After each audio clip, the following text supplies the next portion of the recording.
Okay. All right. Yeah. Can everyone see my screen there? Kathleen, can you see Yep. that? I can see it. Yeah. Perfect. You go ahead.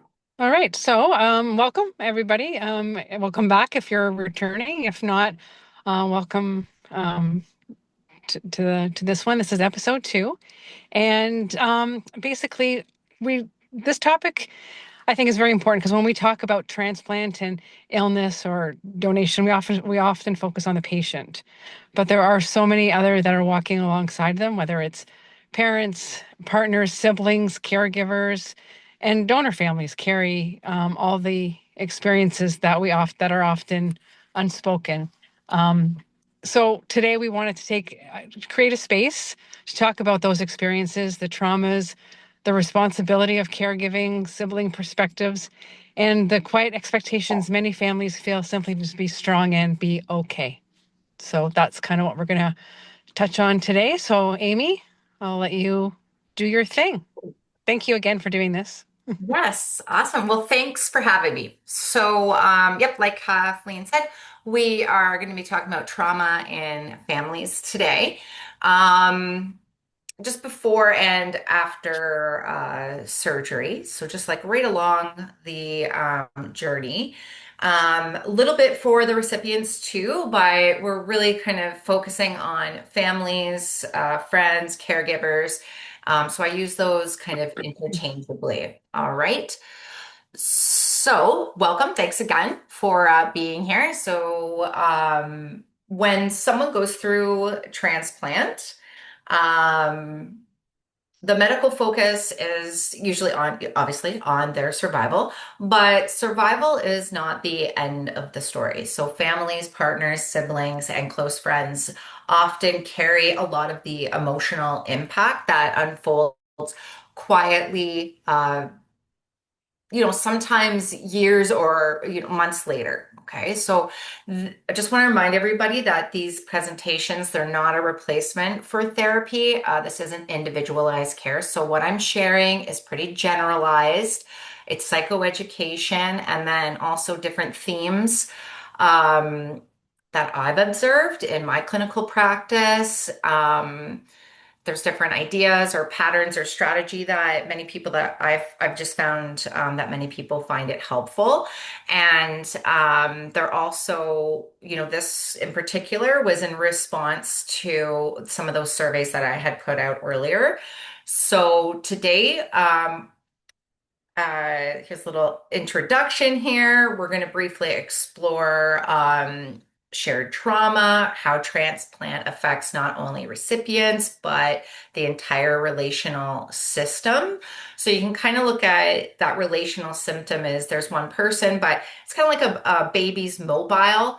And all the different people in your closer or inner circle are kind of hanging out on that mobile. And when one of those little mobile people get rattled, everybody kind of shakes a little bit. So that's kind of what I'm talking about when we're talking about a relational system. It's your the people that are close to you, and then kind of as you move out, right? Looking at the impact on family members, friends. We're going to do a little bit about caregiver crash or caregiver burnout, talk a little bit about hypervigilance, guilt, and silence that can happen.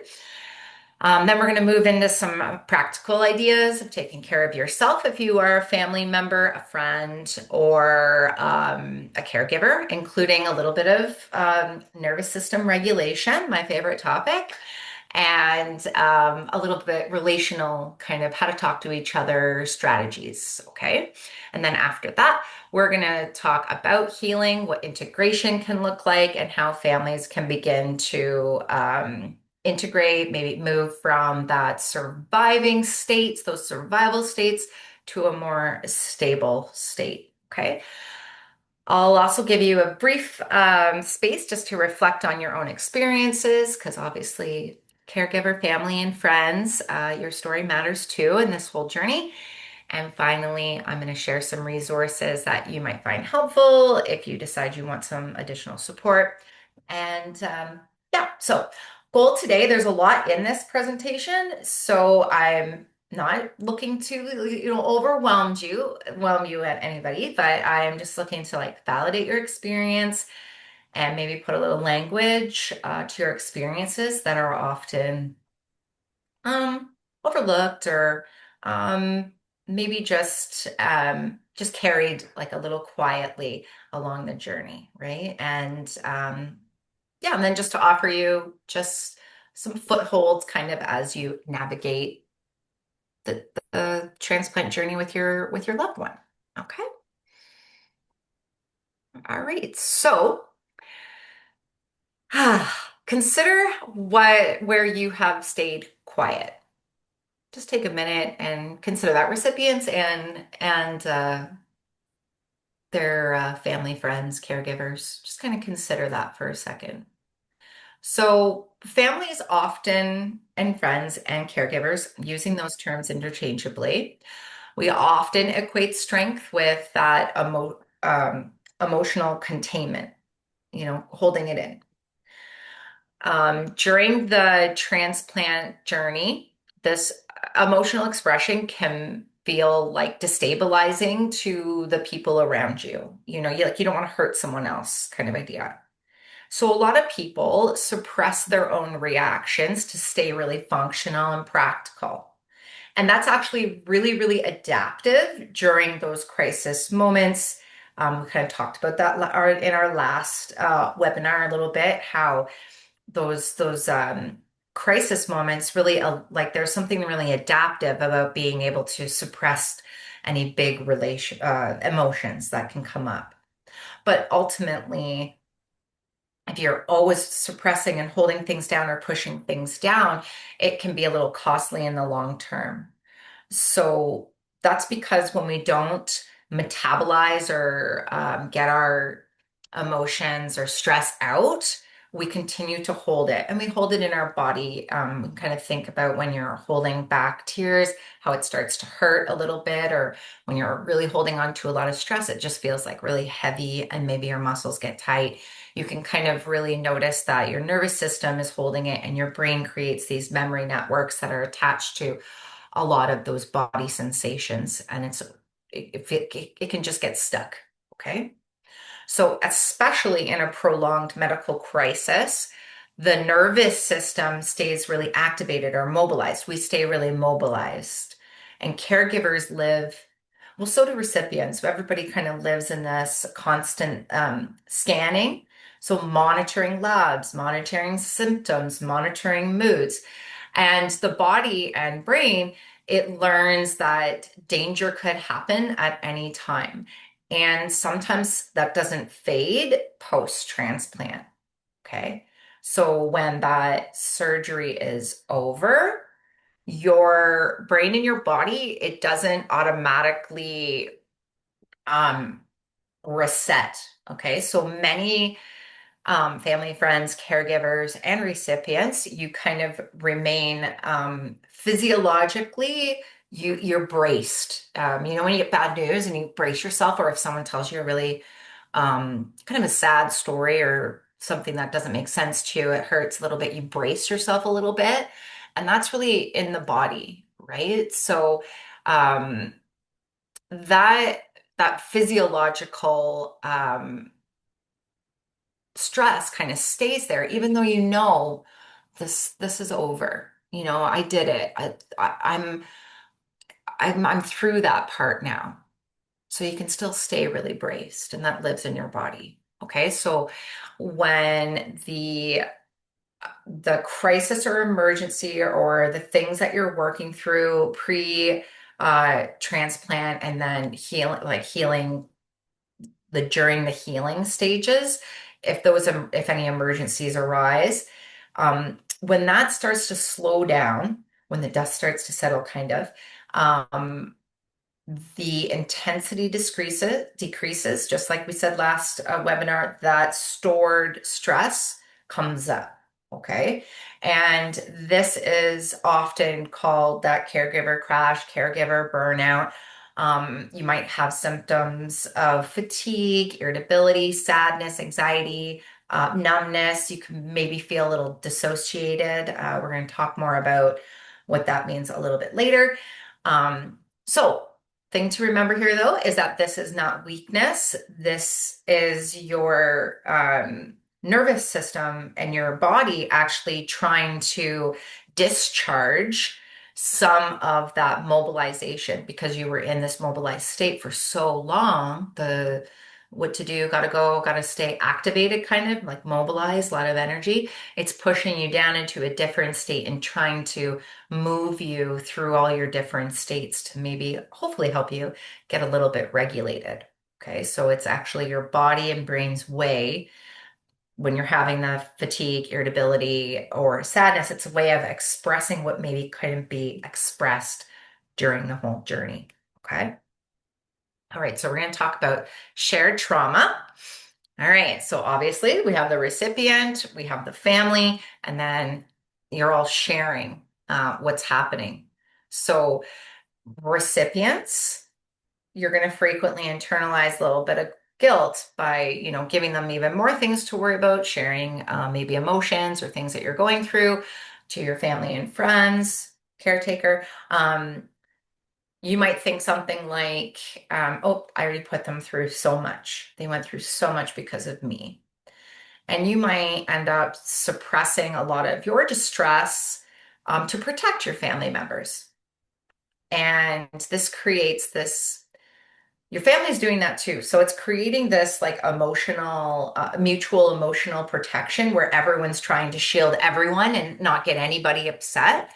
So in the family there, you're witnessing someone really struggle that you love.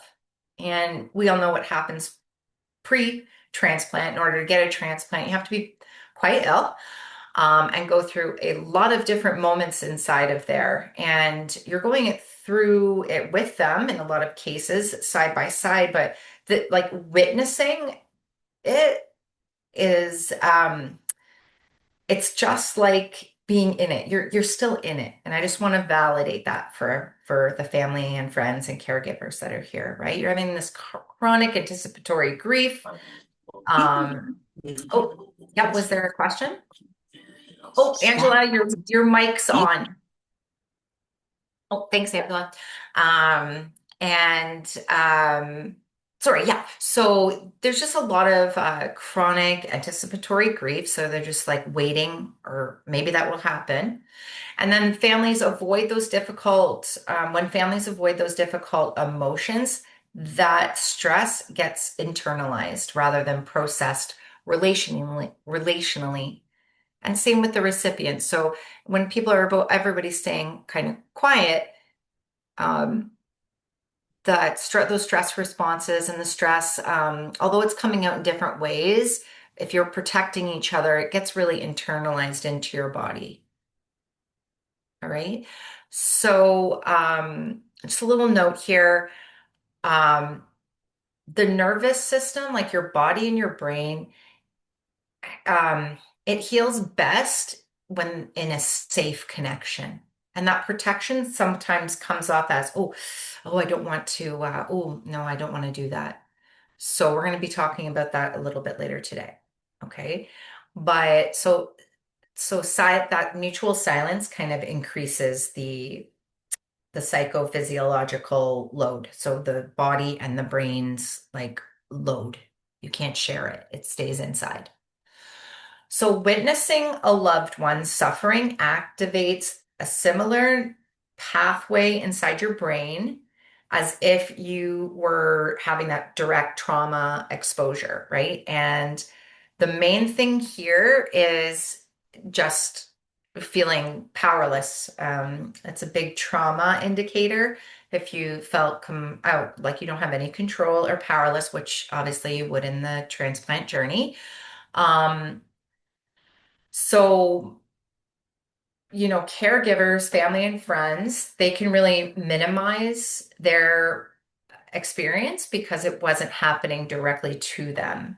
But your brain and your body doesn't make that distinction. You're still watching it happen, and you're still very much emotionally engaged in that and invested in that. So eventually both, recipient here and family and friends, all of your body and your brain, and it's kind of adapting to this chronic threat that's happening. So over time, your baseline of like how you are, it goes up, right? So you're more activated, and this now becomes your baseline, where maybe it was here, after prolonged um, chronic threat that happens. Now your baseline comes up here. Okay.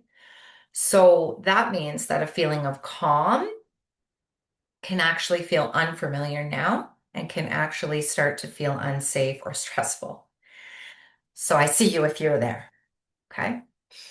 Okay, so we're going to move to really focusing on family, friends, caregivers. All right. All right. So, like I said before, your um, even though you're not directly experiencing it, you're witnessing something. So you can be traumatized, right? Now, obviously, trauma is not necessarily only what happens to you, it's what you witness. It's that prolonged threat. But trauma for everybody too is a little bit different. So that's why I really want to point out that this is not a individualized it's it's not individualized therapy here. So really considering that um, you know, um, just consider in this part here that what I'm going to be talking about is not individualized for you. So perhaps you might not be using or experiencing these things. If one of your children, for example, this would be a different lens if one of your children, right? So, but there is some really great things in here that can go with everybody. So I have that kind of in here. So you might be the sibling of someone or the parent of someone or the partner of someone. So I just want to really point out that, yeah, this could be very different for everyone. So this is very generalized information I'm giving you. Okay. So just want to validate that everyone's experience is completely different. Everyone experienced trauma very differently. Me and you, we could watch the exact same thing happening, and I might be fine, and you might feel like that was very traumatizing.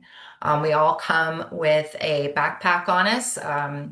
Multiple different things happen in our lives.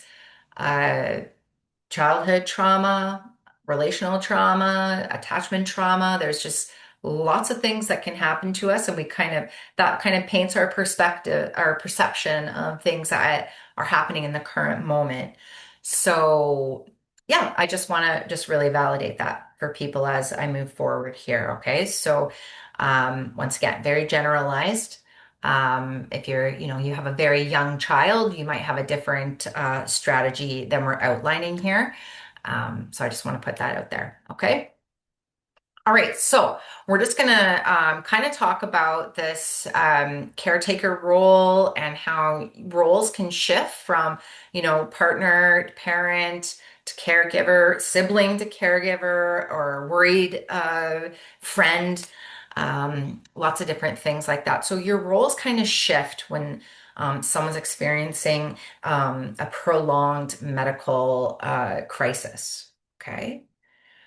So, one of the big things you want to think about here is just kind of your responsibilities. Okay. This can feel really heavy as a someone trying to, witness this and take care of things, and you're noticing someone really struggling. Obviously, our first instinct is to help as much as we can. We love this person, we want them to feel better, but you're not responsible for fixing things. And I'm going to tell you, that is easier said than done. That is hard because, when you see something and oh, I could make that easier in some way, we kind of activate and go for it. But in this journey, it's long. So you want to think about, if you're trying to fix something that you don't have control over. And that can really kind of carry heavy as a caregiver, friend, or family member. Okay, so you can't eliminate fear, you can't control the outcomes, and you cannot heal for the person that you're watching go through this. Okay, so caregivers often will attempt to just, keep this emotional regulation to here, like we want to, a lot of things on this mobile that you're trying to manage, and you're trying to really attempt to, stabilize every little piece of this mobile, right? So that actually creates a lot of pressure for you and really contributes to eventual crash or burnout. So, as proactive as you can be here about thinking about this stuff, the better. All right. So, your role here is to co regulate. And we're going to talk about co regulation in one of our other webinars in a little more depth because there's some really cool things about that you should know. But co regulation is just kind of how there's, a mirroring effect between humans where if someone's really upset, I will notice that because that's my survival technique. I will have to notice when other things like me are dysregulated because that can keep me really safe if I am, for example, running away from a lion or a bear or something dangerous. Okay, I need to quickly co-regulate with my things that are like me and react with them when there's safety in numbers, kind of, right? So the same thing goes for a regulated person. Immediately you'll notice the dysregulation, but regulation is actually intentional. So if you can kind of like say, wait a minute, this isn't as dangerous. This isn't dangerous for me. Or I can regulate myself and make this situation maybe a little less stressful. That's kind of what co-regulation is because someone can be a little more regulated, and you probably know these people where they're always regulated and everyone's drawn to them because they feel so good to be around. Um, yeah, so there's some really cool tricks and tips on how you can regulate yourself amongst dysregulation. Okay, so your role as a caregiver or a family member, friend, is to not control, but to maybe co-regulate, really see that person there. So really be supportive of that person.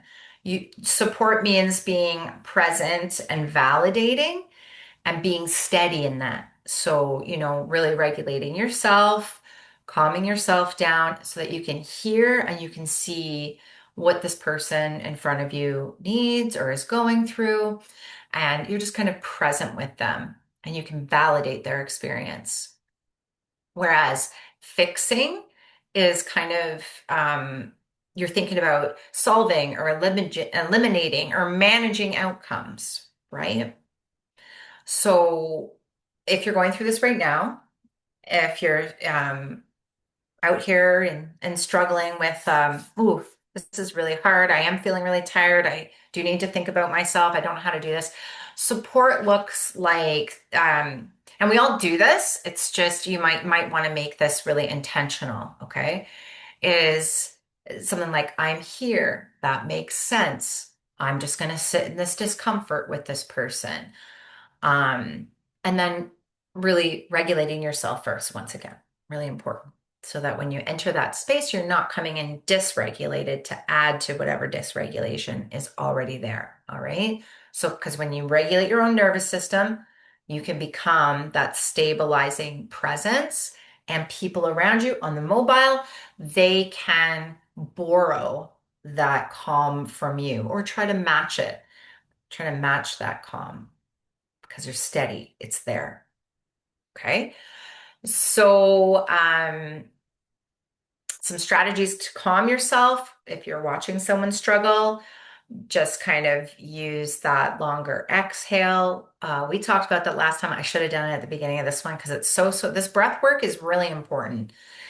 That long exhale, maybe it's 4 seconds in and 8 to 10 seconds out.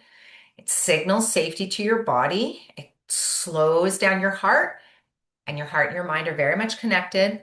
And slow down your thoughts a little bit. You start to interrupt that loop of anxiety almost. Okay. It activates like a calmer tone inside. All right. Grounding. So place your feet firmly on the floor, relax your jaw, relax your shoulders. If you notice like this, so awareness is key. If you notice you're like this, you want to like start to lower your shoulders. If you notice your jaw is clenched, touch it, just focus on relaxing it. Um, our face gives a lot of signals of safety and danger or dysregulation and regulation. That's like when your kids are like, oh my gosh, you got that face on. And you don't even know, like you don't know what they're talking about. That's like it's kind of like that body language. But there's a lot of we read a lot about people's faces, especially the people that we care about. So it's kind of important for you to be aware about what's what you're kind of communicating. And yeah, we don't always have a mirror in front of us, but people see it on us. So just kind of mentally kind of check in with your facial feature. Okay. So, and then you can name what's happening internally. So, that helps to ground you as well.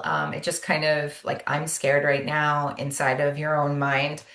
Just helps you to connect back to your prefrontal cortex, like your rational brain, and kind of start asking yourself some good questions about what's happening. All right.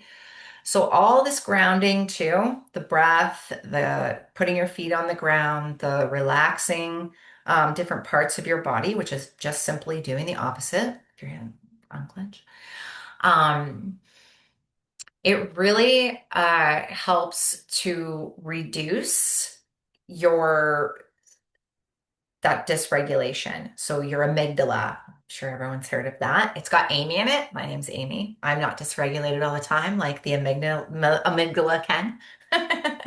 But yeah, so it really kind of reduces the activation in your middle brain, your primal brain, or your lizard brain, and it helps to connect more of the rational brain. All right. Okay, so what's happening when you feel that urge to kind of fix something? You want to take a pause for a moment. First of all, be aware of it, then intentionally take a pause, ask yourself some questions. This is once again bringing in back these rational parts of your brain. So, is this mine to solve? Does this person need solutions right now? Which they could. Or do they need presence right now? And what would it look like for me to be a little more regulated right now? So that's once again checking back into yourself. What does my body need? Okay. So um, the fixing parts are usually really anxiety driven. So that's, oh, I gotta, oh, yeah, yeah, yeah. I'm gonna do this right now. I'm gonna fix that. Even your tone, it starts to like pump up, if you know what I mean. Like, or you feel like, oh, I gotta go. I can do that. I can fix that. So it's really anxiety driven, but pausing prevents this reactive behavior. Okay. And sometimes you're going to need that reactive behavior. I'm not saying that's wrong. I'm just saying when you're trying to like slow things down and open up this communication again, you might want to be thinking about some of this stuff. Okay. So that presence where you're just kind of sitting, not fixing, just kind of supporting, not fixing, it communicates safety more than rapid problem solving does. Okay. So slow your speech, lower your tone, validate. Oh, yeah, I get, I see what you're doing. I see what you're saying. I see how you're feeling. I see you. I hear you. Validate before you advise and turn towards someone. Okay, so that's really important. Sometimes when you're feeling overwhelmed, we kind of like turtle or we turn away, and that's okay. Like once again, very adaptive. But when you're trying to kind of really stay present with someone, you want to kind of turn your body toward them, maintain soft eye contact, and communicate that you're there. with your body. Okay. So once again, your system and the other person's system, they respond better when it's feeling like safe. So your tone of voice and your pace and your facial features and how you're holding yourself, they actually matter more than the content that you're kind of giving out. So consider that a little bit because we can get talky. Talking is this great way to distract from emotion. Um, okay, so for you, preventing that longer term um, burnout kind of or crash, um, you want to think about how you are putting a lot of other people first, but how important you are to those people. So when you're in that role, you often abandon your own practices, your own ways that you restore yourself, your own self-care. You kind of abandon it because that takes priority. Um, but you want to kind of think about this as there's um, there's cycles, okay? There's cycles of effort and then there's cycles of rest. And you deserve those. You deserve those and you need them for sure. So scheduling breaks, thinking about your own physical movement, your own physical out or emotional outlets, like who are you talking to, friends, whoever, think about whatever emotional outlet you need. Um, it could be therapy, it could be peer support. It could be, you're angry, so you're, throwing a pillow. Pillows are good to throw. Therapist approved. Um, so you want to just kind of remind yourself that these emotional check-ins are really important. I always tell people like throw it in your phone, put a little reminder in there about yeah, just a weekly reminder. Like I don't know, Thursday at lunch, I'm going to sit with myself and I am going to just take 5 minutes and and figure a little bit of a check-in, an emotional check-in, like structure it a little bit, be intentional with it. What am I carrying? What am I not saying? What support do I need? Okay. So you really want to think about releasing some of this guilt that you might be holding um, because you did not cause this. You cannot control everything. And being tired, it doesn't mean that you don't care, right? Just going to move on to this next one here. So I'm going to quickly talk about just how we internalize all of this quietly carrying. So some internalized messages is be strong, they need you, it could be worse, at least they survived. And then there's this guilt cycle here where the recipient feels guilty about what's happening and how it's affecting their family. The family just wants to make sure their loved one is okay, and they're so worried about them and really trying hard. And then there's a really big unspoken fear. Kathleen, you mentioned that last time you had to have a big heart to heart with your husband there. And then there's that mutual protection that we're going to quickly talk about here. All right. So, I'm going to move a little quickly because I recognize the time here, but when everyone in your family is trying, or friends and caregiver and recipients here, or person experiencing that medical trauma, when everybody's trying to protect everybody else, that's when that emotional suppression, it's becoming reciprocal. So when the recipient thinks something like, already put them through so much, and the caregivers think they need strength from me, I cannot fall apart, that creates this mutual silence. And um, when emotions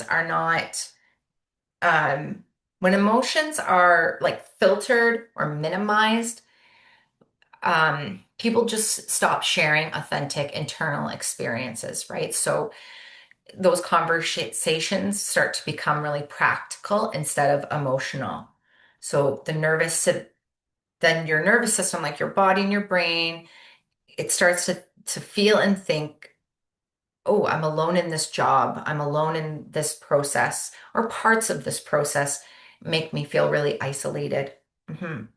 So remind yourself here that trauma heals with connection. It is the best way to heal. We need to feel like we're connected. All right. So when we cannot speak the experience, the body holds on to it, and it's in the brain, it's attached to those body sensations, thoughts, images, other memories, and big emotions, right? So, sometimes this can be that mutual silence can be add to this isolation because um, often you're physically close during this whole journey. You know, you're sitting beside each other in a waiting room or hospital bed or attending appointments together, car rides, thinking about, finances and what you're going to do and who's working, who's not working. So you're actually kind of physically and functionally getting it pretty close. So, it can feel a little emotion, like no room for those emotions to come out.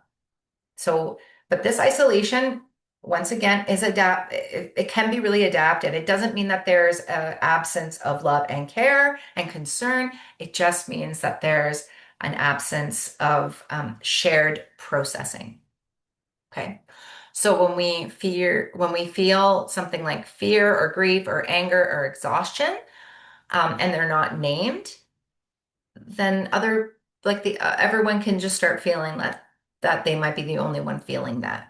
And this kind of happens a lot with siblings, mostly because you got to focus on on the person's that's not well, and siblings often really hold on to a lot of this and really can internalize a lot and become a little bit emotionally isolated there because they don't want to give anybody, their caretakers, their siblings, they don't want to give anyone else anything more to hold. Okay. All right. So that can kind of lead to these trauma loops where unspoken fear remains activated. That's where your amygdala continues scanning. It doesn't really calm down. It stays pretty activated. Your cortisol is high, and that hypervigilance in the body, it's still like you're pretty jumpy. You're pretty like, yeah, I'm ready to go. When your brain and body are in that mode, you're in a survival mode. So, you're not exactly regulated in there. And when we're regulated, that's when we best learn. We hear, we see, we can empathize and all those kinds of things. But because you're all going through this, your brain doesn't actually correctively input or understand. We survived. We're safe again, safe-ish again. We can manage this. This is something we can do, and we're not alone. Okay, your brain doesn't necessarily receive that input the way it should. So the system keeps rehearsing the trauma, and that's a trauma loop. Okay. Um, yeah, so basically the body re continues to replay stored bracing, and uh your if your voice can never release it, or if you can't release it in other ways, it just hangs out in there and starts to reinforce this loop. All right. Okay, so overall, though, you're not failing by staying quiet. Once again, silence can be really protective during a crisis, and after survival, connection. Remind yourself, connection becomes the pathway to regulation. Um, Now, processing this stuff does not mean that you're going to overwhelm and it's all going to go. It's just like really simple statements. This was really scary for me. Yeah. I think we're both trying to protect each other, or I think everyone's trying to protect each other. Just kind of really simple statements can interrupt trauma loops. especially when spoken in a more regulated state. All right. So just mindful of the time. Um, this is kind of like about breaking mutual silence. I'm just going to leave this here because I want to keep going, but maybe just really fast. I'm going to maybe give you a little 3-minute conversation, but we'll make it a 1-minute conversation on just the outline of what something would look like to break that kind of silence. So once again, you're not trying to overwhelm the conversation. If it does consistently escalate or if someone keeps shutting down, I really, really advise that you might want a little mediator there, a regulated person. Once again, everyone will want to kind of regulate with that person. So think about a therapist or a cultural kind of leader that you trust to help you out there. All right. And so, yeah, so just a quick, short relational exercise. Um, you can maybe all do this with me. It's something that you could try with your loved one when you feel kind of relatively calm or when you both feel relatively calm. So, you want to just kind of imagine them beside you. Take a breath. So, this is you regulating yourself. Longer exhale. Drop your shoulders. Be mindful of your face. You can even touch your face a little bit. Big breath in, long exhale, and remind yourself that this is not about solving anything. It's just about something small that's going to be spoken and released. Okay. So maybe you can imagine saying something like, um, there's something small that I've been holding and I want to share it with you. Once again, you would take that pause for yourself, take another breath in for you and a slow exhale, and notice your body, notice your own body. What is it doing? Try to calm that down with that long exhale, and you can kind of just say one sentence. When everything was happening, I felt really scared. Mhm. And you're just going to keep it simple, one feeling, one moment, and notice. You can kind of like pause the urge to explain and justify or soften it. You don't need to, you just need to let that stand. Okay. And now maybe your partner feels safe enough, or the person, your loved one, feels safe enough to be vulnerable with you. And they say something vulnerable to you. It's not your job to fix it. You're just going to respond with, yeah, that makes sense. Or thank you for telling me that. Or I didn't know you were carrying that. I didn't know we were carrying this. And then just let this little conversation be long enough and notice that you validated each other there. And it feels really different than saying, like, it's okay, I'm fine, everything's fine. Um, it kind of validates everybody's emotions. Okay.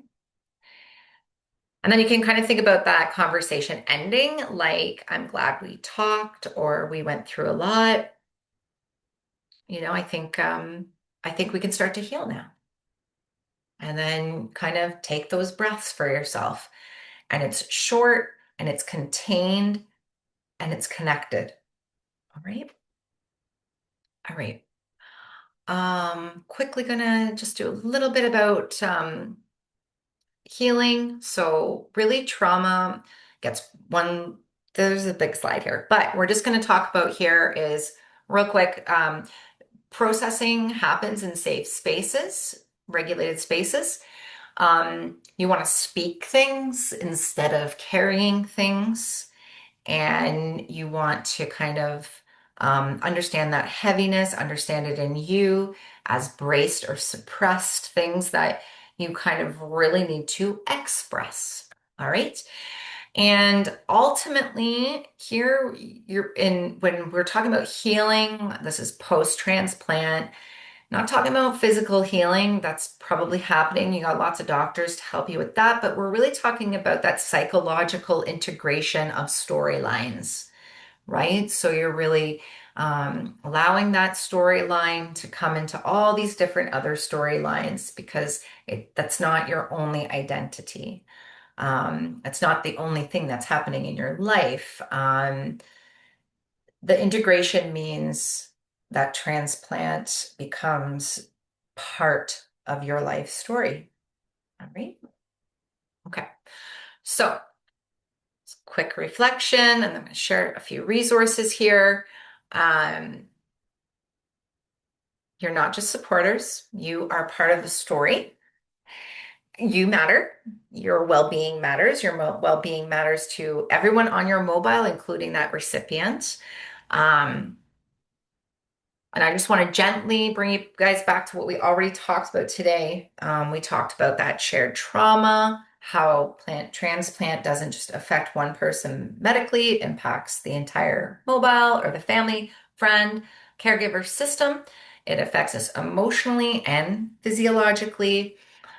We explored how that survival mode can keep everybody functioning and adapting and practical during a time of crisis. But as you come out of the crisis, that survival mode can really make it difficult to process what really happened once the dust settles. And we talked about mutual silence, how everyone's trying to protect everyone else, and how recipients carry guilt, caregivers suppress their own fear and exhaustion, and how over time that silence can increase isolation rather than reduce stress. We talked about caregiver burnout. Um, and it's not a failure of love, but it's just depletion. Um, and your body's been bracing for a long time and it needs to kind of somehow release that brace. All right. We talked about hypervigilance, exhaustion, and some of the bit of a feeling like of a crash or a burnout that can happen after stabilization of the situation. We clarified your role is not to fix. I really want you guys to hear me. I'm saying it gently, very gently, because I know how difficult that is. I think I would probably immediately go into fix mode. I have. So, but just being aware and then intentionally working toward, okay, I can't control this. How do I be present? Because you can't eliminate fear, you cannot control those outcomes, but you can offer presence, and your presence is very powerful, right? So we did those small strategies, that breathing, grounding, short contained conversations. Um, yeah, and not because they solve everything, but because they interrupt the loops, the trauma loops, and they interrupt them nice and gently. All right, so healing after transplant isn't about that erasing, it's about integrating it together and allowing it to become a part of the story without it defining who you are as a family, as a system, as a person. Right? Okay, so once again, if you recognize yourself in any of this today, it does not mean that something is wrong with you at all. It means that you are doing exactly what your brain and body were designed to do under prolonged threat, right? You're surviving. Thanks, nervous system. Thanks, brain. Thanks, evolution. That's what's got us here to be actually saving lives and coming here today. So, I can actually befriend that on me, and I hope you can too. These survival responses are really, really smart. They're really intelligent and they're autonomic or automatic. You know, you're unconsciously doing them. So that's why that awareness and intention becomes key, right? So those survival responses, though, they don't have to be permanent, and they're not meant to be permanent at all. They're meant to help you in those crisis moments. So today, right now, just want you guys to reflect on maybe something you've been carrying quietly, what that support might look like for you, and maybe how you can just get a little more connection because you deserve care too. Once again, not because you're failing, it's because you're showing up. And showing up, that's a significant impact you're having on your situation. So thank you for caring and thank you for considering your own well-being as part of that healing process, right? Few resources for you. Yeah, there's some free resources here. I put them out last week by all over Canada, Wellness Together Canada, free online crisis, lots of a big library that they can help you with about self-guiding tools. And they also have free counseling that you can set up. It's brief, but 4 to 6 sessions can do wonders. You can, in Ontario, you can call Connex. They help link you to different community focuses. And Bounce Back Ontario is free CBT, and you can call them and apply to them, and you can do a self-referral there. There's some books, got some great book ideas, but I'm sure you guys can look all those up. And I really want to encourage the use of a crisis line. If you do feel like you're in crisis along the journey, crisis lines aren't always just for, suicidal ideation or crisis in that way. It is to help support people. I used to work at one, help support people that are struggling. So, in the moment or overall, if you need to reach out, they're often just a beautiful, beautiful link and wonderful, wonderful people that work there, awesome teams. And they have huge libraries of resources in your communities. So that might be something that you might want to consider. They actually will have all the access to a lot of really free things.